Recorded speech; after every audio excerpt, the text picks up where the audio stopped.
So now I just have to recall the last thing we need for the rest of the lectures, that is the conditional expectations.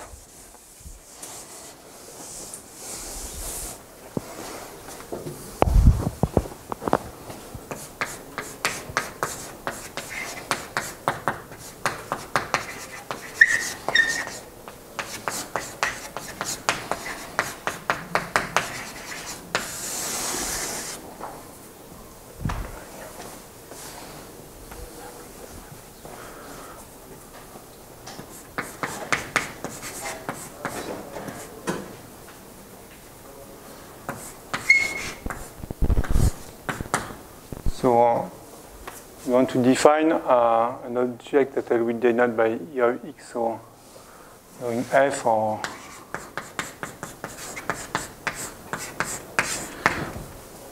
knowing y. Okay. So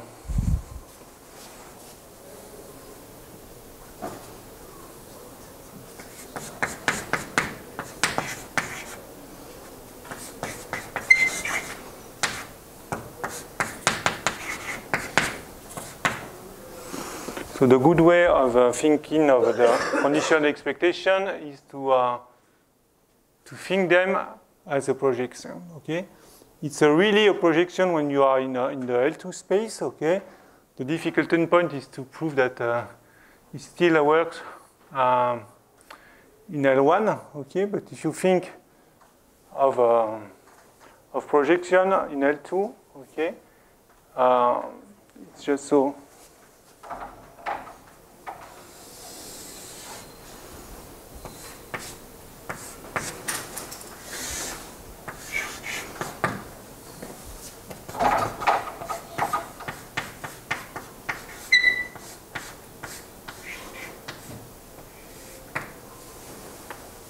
Okay, so what has the property of the when you if you do an orthogonal projection of some point on some space? Okay, what is happening is that what is the characterization of your projection? Okay, is the only point in your space F, such that if you take another vector here,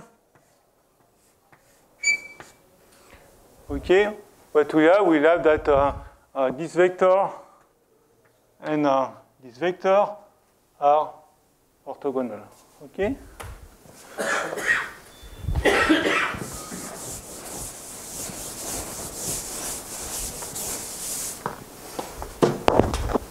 So in L2, okay,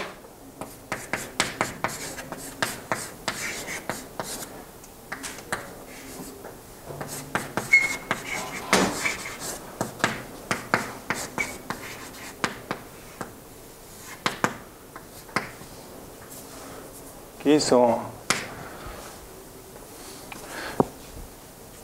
is the only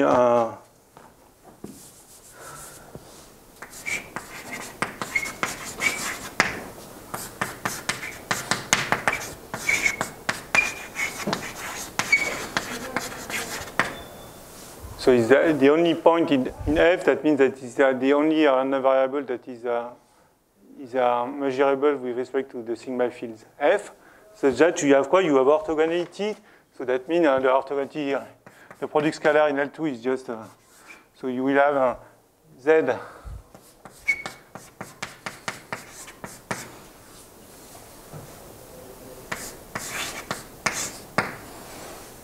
Okay, let me see.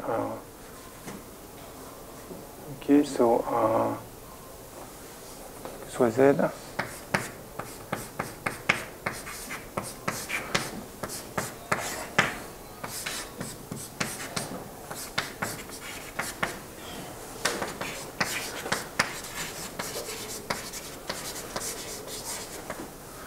Okay, so for any point, you have orthogonality with all these two vectors. Okay. And the point is that if you are not in L2 but in L1, it still exists and you still have a unicity. Okay. When I said the only, it's again as we are in priority, is that with respect is in the with a set of null measure. Okay.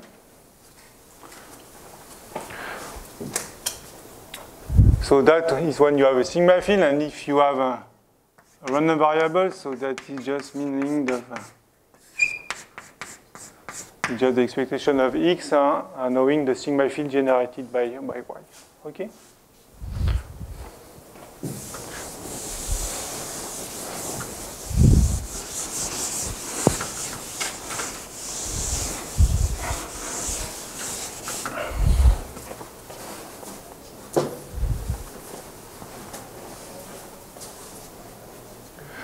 And you have something that tells you, so this is the Duke theorem that tells you that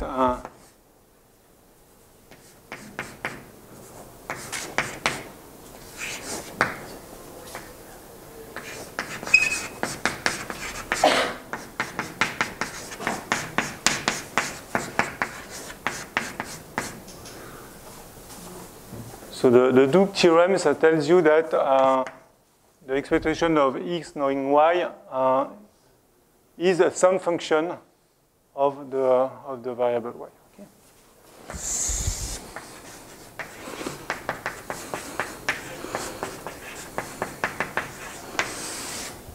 So I will use more or less only two important properties. That is that.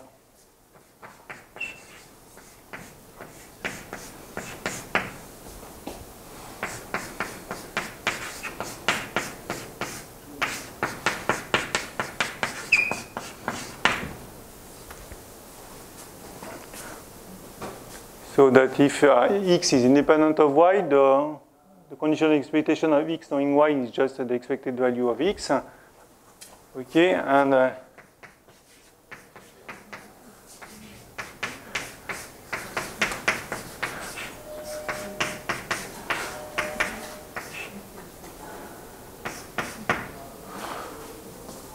if this is already some function of y, the expected value of x knowing y, it would just be x. Okay.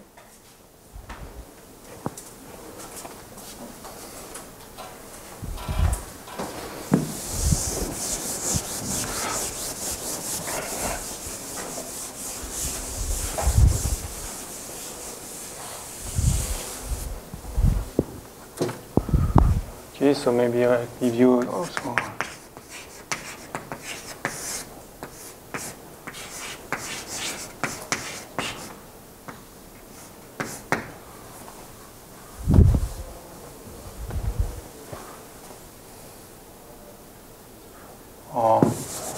X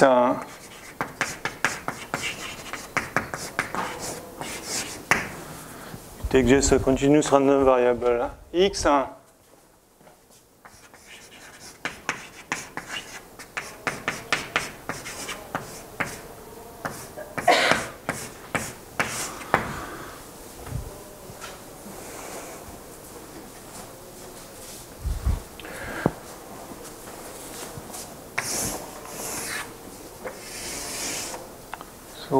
give you x with some density f, and what will be the expected. So I tell you that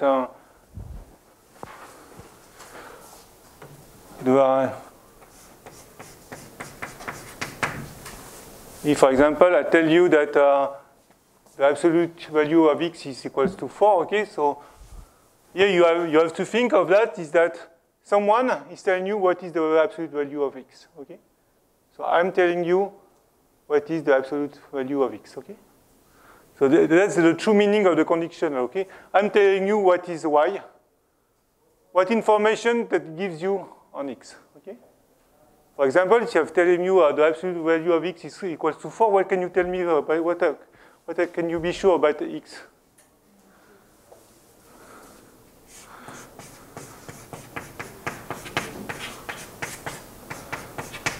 This gives you a strong information about x. You can tell me x equals to -4 or x equals to 4. Okay. So now you want to know, okay, but with so here's something. It will tell you what will be more or less the answer of that. It will tell you that in that case you have it will be you can say that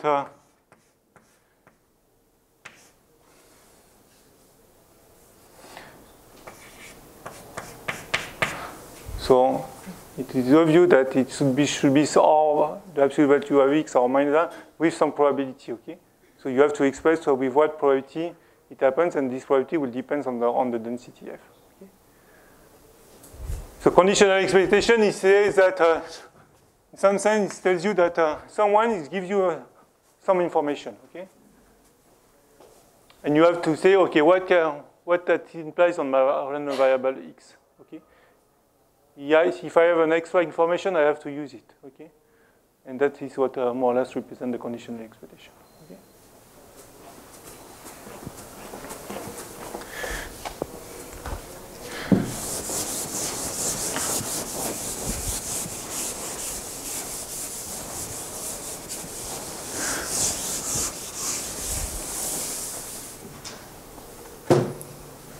Any questions?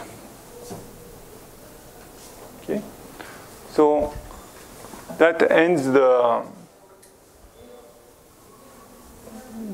so I presented the tools I will use in the following of the lecture. So now I can go into lecture 2.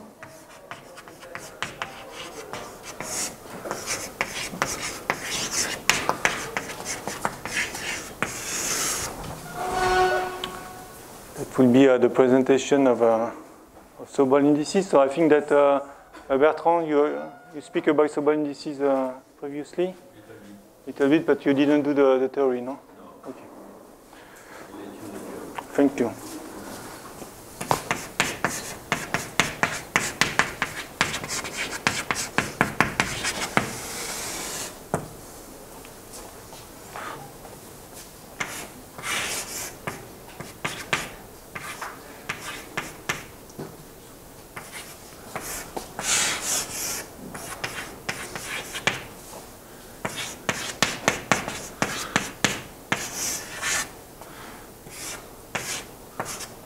Okay, so I think that Bertrand present the black box model. Okay. With a nicer figure. Yes, I should. But yeah, but you were with your computer. Yeah. So so we have in the framework Bertrand presented last week. So you have some computer code. Okay. You can give him some inputs. Okay. It will work sometimes, and it will give you some output. Okay, so you have let's say x, let's say y. Okay, so this is my input.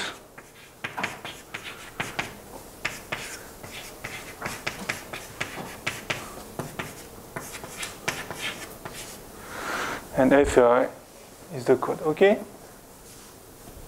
So what will we assume that? We assume that we don't know f.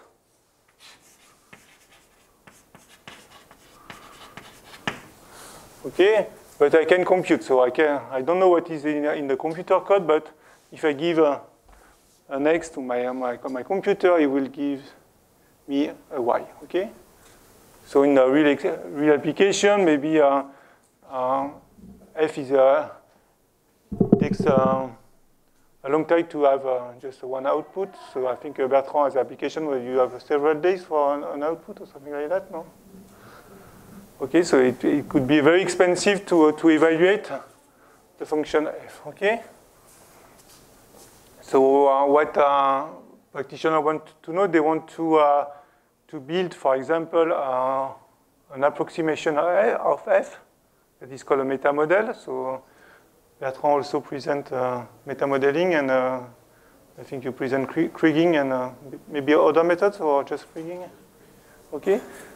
So Bertrand explain you some methods to build an approximation of f. Okay, and that will have the advantage that it can be computed very fastly. Okay. So from several days, maybe it will just take you 1 minute to have the value of your approximation of f. Okay. So what are we? So one of the questions in this framework is you want to understand. So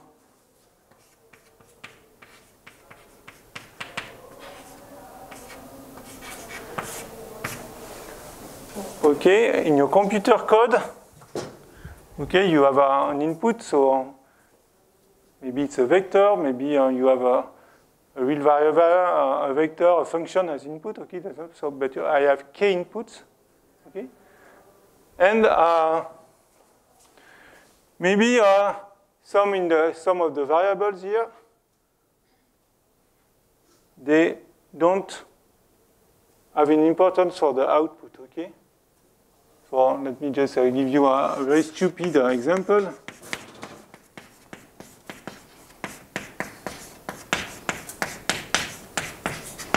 Imagine that I have a function that I think that depends on x1, x2, x3, okay? But in reality, it only depends on x1 and x2, okay? So if I have a formula, here it's easy to see that it doesn't depend on x3. But if you don't have the formula, you just have your computer code, okay? How can you say that x3 has no influence? Okay? Or maybe x3 has some influence, but a very small influence. Okay? So if he has a very small influence, maybe when you want to have an approximation, you can say, okay, x3 has no influence, so I can fix the x value to any value. It won't have a lot of importance. Okay. So the aim of something that is called sensitivity indices is to say how can I evaluate the importance of an input element. Okay. So there are many methods to do that. There are some deterministic methods. So based, for example, on the partial derivatives, okay? If you can compute the derivatives, here, if I compute, if I'm able to compute the partial derivative with respect to x3, I see that it's equals to 0, and that exactly means that x3 has no importance, okay? So Bertrand told me that he present the DGSM, that's the name, no? No, I didn't present. No. I told you that I didn't present DGSM. Ah, okay. Well, I won't neither. Okay. So I won't present method based on the partial derivatives. Okay. I will present a method that are stochastics. Okay. So one of the way of detect the importance of the variable is to say, okay, my computer code, okay, for this week is deterministic, okay? It means that if I put, if I compute f of x one time and f of x another time, I will have the same answer, okay? But you have some codes that are not deterministic, that are stochastic codes, okay? Because you can think here that, I don't know, here you want to solve some some problem, or some optimization problem in your code, and you can use a stochastic algorithm to solve your problem. In that case, your output will be, your code will be stochastic, so that means that if you give 2 times the same input, you can have some different answer, okay? But I won't work in that framework. So this code is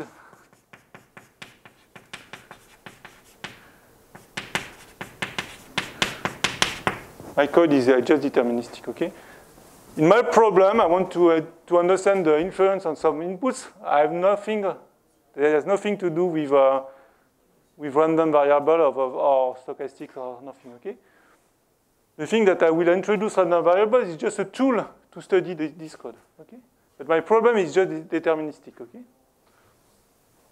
So what we will do, we will say, okay, we'll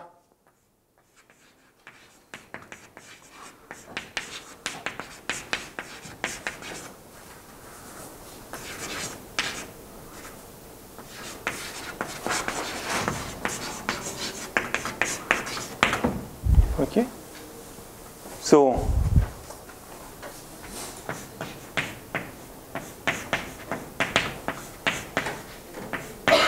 okay, so now I replace my inputs here. That at the beginning they were deterministic by random objects. Okay, so just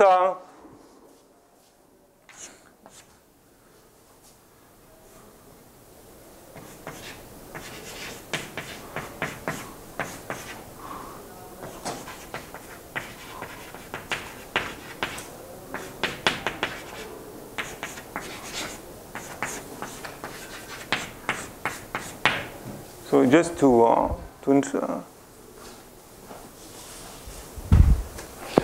it's what is nice here is that here you can have objects that are really different. Okay, I can have a random variable here, so exponential, Gaussian, anything.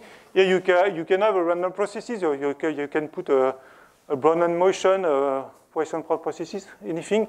You can put a random vector. The inputs object can be very different. Okay. It has strictly no importance for the following, for what we are going to do, okay? The only thing that you have to be able to do is to know how to simulate your inputs, okay? So you know how to, or you have to, we will need to have a sample of our inputs, okay? So you, okay?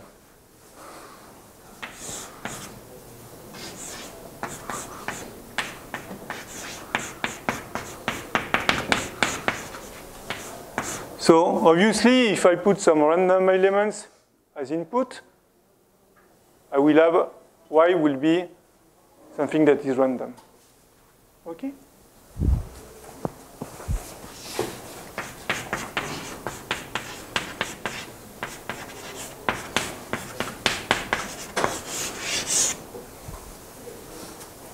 Just so for today, we will assume that the output is a real number. Okay, and maybe tomorrow or this week, we will see what we can do if we want to replace. If our output is a vector, or maybe we can also think what happens if our output is a function. Okay, but we start with the easy. Case is then is when y is just a real number. Okay.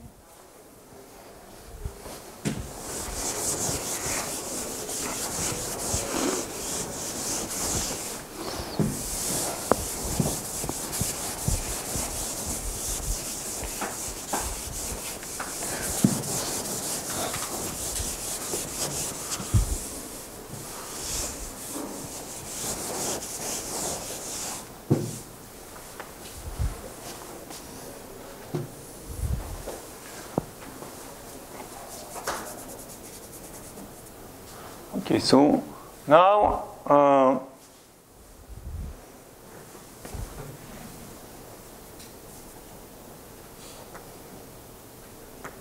so we want to build something that will. Is it time for the break? Okay, so just 3 minutes and then we'll stop. So what we'll do after the break is that we want to build something that can tell me if x1, for example, has a lot of influence on the output y. Okay. So the first idea is we will try to how can we quantify the amount of randomness in something that is random. Do you know something that quantifies the randomness?